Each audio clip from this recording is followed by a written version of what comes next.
Hello, my people. Hope you had a great weekend and relax a little after your busy week. Our week ended quite well. We finally received the news we were expecting, which is the completion date for the sale of the house in the Isle of Man. Our advocate gave us the date of the 5th of May, not to be confused with May the 6th.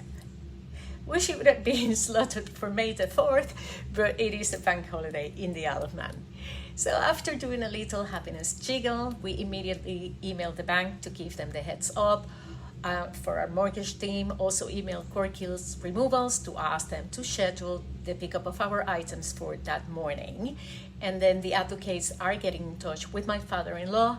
So during the next week, he has to come in and sign the final paperwork on our behalf.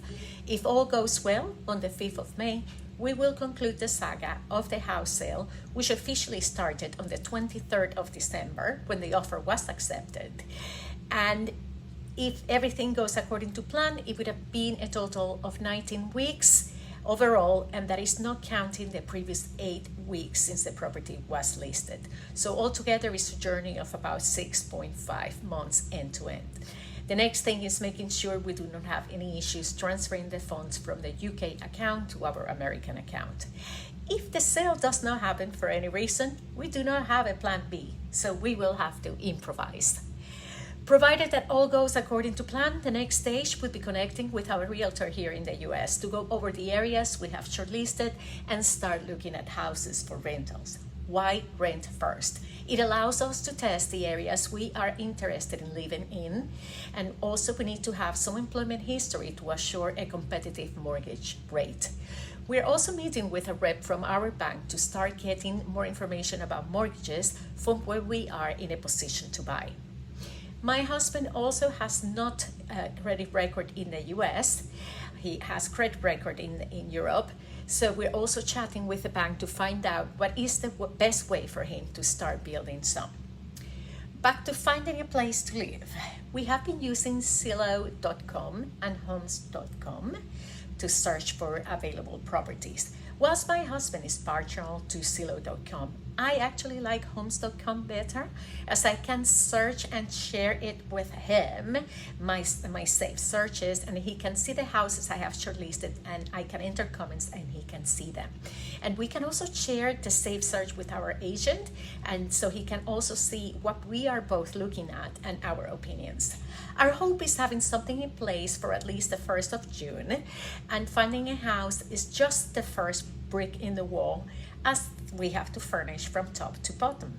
And I mean buy everything from kitchenware to towels, bedding and beds, bathroom stuff, electronics, dining room, living room, cushions, everything. So if you know me well, you know that I dislike shopping. So I will probably go to IKEA, make a list, and then order online with a delivery.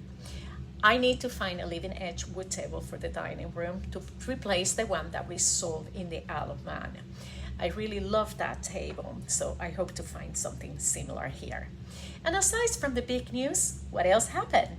My husband started studying for the real estate agent exam for Florida, and I continue sending applications for remote part-time work.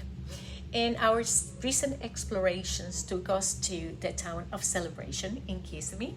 Really interesting concept that was initially related and owned by the Disney Corporation, then sold to the county.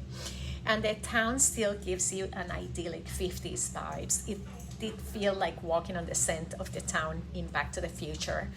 It has a combination of walking trails, lakes, houses, townhomes, and flats, street shops, restaurants. And then it also has been super hot, so we have been craving a dip in the pool, but there has been a dog gate situation in the community pool, and apparently due to the presence of a small gator in the lake, the dogs have decided that they will switch their digs to the pool. Problem is that they are bringing a new pee to the pool, and that is not healthy for humans. So the community has been writing on Facebook, and finally the board has responded that they are taking actions to install a dog deterrent and stop the dog gate situation. We discovered a public pool, which immediately made me think of the Hawkins pool in Stranger Things, complete with teenage lifeguards and kids screaming. But joking aside, it was not that crowded, it was not that dirty, nice temperature, and we had fun with my son and my nieces. We actually had a blast. And most important, no dogs. My sister has been at the BTS concerts all weekend in Tampa, which according to her has been a sight to behold. I did a quick search on social media and learned that there is an expected attendance averaging 60,000 people on each of the 3 concert nights. Absolutely bonkers. I'm sure she'll come home with hundreds of photos and videos this evening, only to drive back there on Tuesday for their last show. Well, peeps, I'll leave you here. Hope you share my excitement of the good news and keep following and supporting our relocation adventure. As usual, please comment, like, subscribe, share, and I will see you next week. Thank you for watching.